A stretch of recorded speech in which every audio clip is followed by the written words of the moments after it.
Next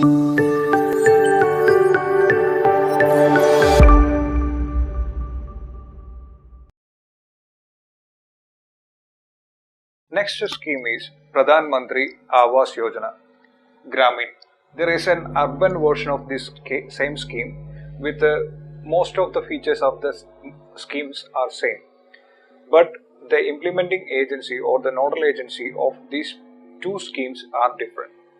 This is one important point you should be noting in this session. In case of Pradhan Mantri Awas Yojana Gramin, the nodal ministry is Ministry of Rural Development. In case of urban, the Ministry of Housing and Urban Affairs is responsible for the money given by the central government. It's a centrally sponsored scheme, so there will be a share of state as well. The objective of this scheme is to provide housing for all, and it has some historical vision. During the Independence Day times itself, India was keen to provide housing for different sectors of people. Beneficiaries under these schemes are identified through the data of socio-economic caste census of 2011. That is the basic data which we use. And according to the data, we identify the people who have no houses or living in poor conditions in a house with rooms of 2, maximum of 2.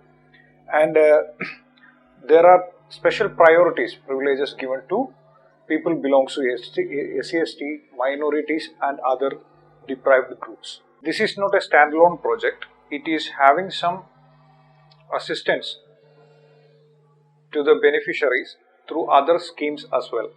For example, by Swachh Bharat Mission, the government will provide basic sanitation facilities for the people, and MGNREGS and other programs will provide their assistance to this Pradhan Mantri Awas Yojana. And by other scheme such as Pradhan Mantri Ujjwal Yojana, the government will provide cooking gas for people in this people who are the beneficiaries of Pradhan Mantri Awas Yojana scheme. And one data which is not critical, but still you can note it down. It is the maximum area, minimum size of the house will be limited to 25 square meter, and with a hygienic cooking space as well. So the kitchen is included with this scheme, and the scheme will provide the funding assistance as grants. It is not in the form of any kind of loan, but grants. Grants means these beneficiaries need not to pay back the money to government or other agencies. If you are receiving the payments as loans or something, you are supposed to repay. Grants, you need not to repay. And 60% of the fund will be taken by the central government, and 40 will be carried out by the 40 by state government and 60 by the central government. These are the main features of this scheme. Pradhan Mantri Garib Kalyan Anna Yojana. This Yojana was rolled out as part of Pradhan Mantri Garib Kalyan Yojana during the times of COVID-19. And initially, this was for 3 months. Basic food grains should be provided to poor people, daily wage people during the COVID-19 pandemic lockdowns was the major aim of this scheme. Later on, since the economic conditions of our country didn't get better very fast, this program or these schemes got extended into different phases. Now we are at the 5th phase of the program, and during each phases, the government give different discounts or more fund will be allocated for this program, and they included beneficiaries or excluded beneficiaries. These sort of actions happen, and in the final stage, what is the government notification is this scheme will be provided to those who are under National Food Security Act of 2013. Basically, those who are having a ration card can avail this facility. An additional of 5 kilogram grains, that means wheat and rice will be provided to the family, and it will be through the public distribution system, that is ration stores across the country.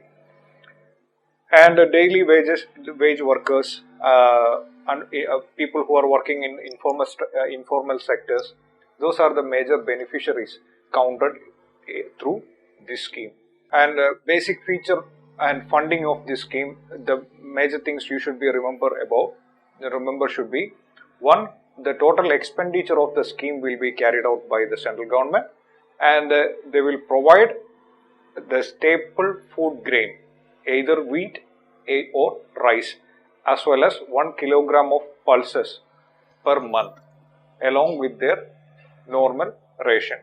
So that is the basic idea, to make sure that people are not going hungry because of the COVID pandemic. Earlier known as midday meal scheme, Pradhan Mantri Poshan scheme is a scheme which is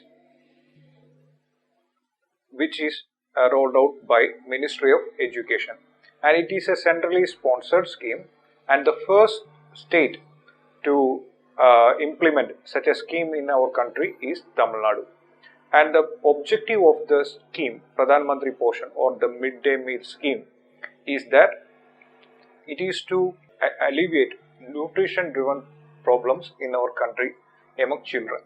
And malnutrition, to avoid malnutrition in our society, we actually implemented this program and give support to poor families, as well as increase the enrollment to the schools, and to increase attendance of the school and the retained students inside the school from classes 1 to 8. Now, with the latest announcement, we are planning to extend this scheme up to +2 level. The beneficiaries of these schemes are people from classes 1 to 8 in the age group of 6 to 14. We will be providing this scheme via cooked nutritions. We are not giving them food grains or anything.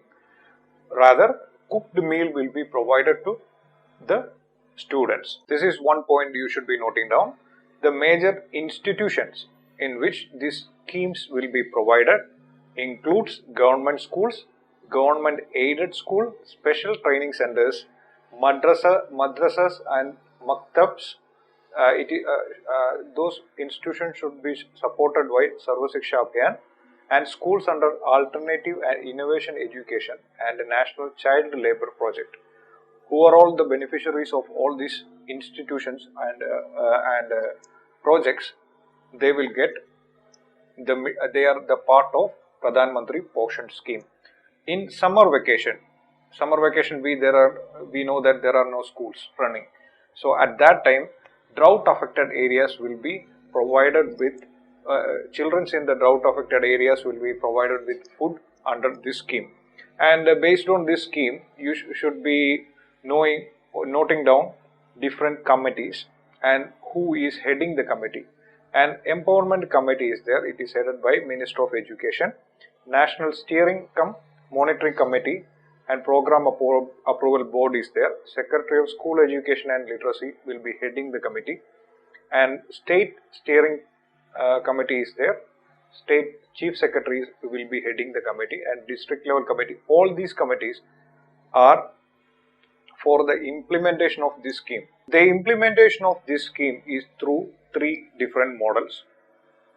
One is decentralized model. Decentralized model means the food grains will be procured and cooked at the place which is distributed. Meaning the food will be cooked inside the school itself. Whichever institution this food is given to the students, in that institution itself they will cook the food. And in the centralized model, if those schools or institutions do not have such facilities, what we can do is we can have a external organization which cooks the food for the schools, and they will deliver it to the schools as well. And international assistance is the program in which the food or whatever aids aid needed for distribution of the foods and cooking of the food will be done with the help of some international charity organizations or NGOs. Things to be noted in case of this scheme is it is implemented by Ministry of Education and it is a centrally sponsored scheme. So there is a state share as well when it comes to the funding. Pradhan Mantri Ujjwala Yojana. It is a scheme at which the government is intended to provide clean cooking gas for women. And the scheme is implemented through a nodal agency of Ministry of Petroleum and Natural Gases. The first state in which this sort of scheme got implemented was Uttar Pradesh, and it is the major aim of the scheme is to empowering of the woman and providing the health care of the woman, protecting the health of the women, and provide them with clean cooking fuel, preventing young children from significant number of acute respiratory illness due to indoor air pollution by burning fossil fuels. Those fossil fuels will create more carbon monoxides, sulfur, and other sort of pollutants. So it will cause some breathing troubles and vascular diseases for the children as well as the women. To protecting healthcare of the woman is also the aspect of Pradhan Mantri Ujjwala Yojana. The beneficiaries of these schemes are of the following categories. Basically, these beneficiaries are people, women in the deprived class, and in this category includes the benefactors of Pradhan Mantri Awas Yojana Gramin scheme also get the benefits of Pradhan Mantri Ujjwala Yojana. Why? Because in the Pradhan Mantri Awas Yojana, the aim is not only to provide housing for the people as well as amenities. Basic necessary things needed for a house will also be provided. So the gas, cooking gas will be provided to those benefactors through the Pradhan Mantri Ujjwal scheme. Most backward class peoples, tea estate, tribes, forest dwellers. So you can go through the list. All these people will get benefited from Pradhan Mantri Ujjwala Yojana. Basically, it is for the deprived class women. The major feature of this scheme is the central government will provide some financial assistance to the cooking gas price, and they will also give the security deposit the petroleum company collect from their customers as well. If they are belonging to Pradhan Mantri Ujjwala Yojana, the government will provide the security for the gas companies, and they also provide financial assistance. They will give out free cooking stove and whatever necessary items required for the cooking to be done with cooking gas. All these things will be covered under this scheme.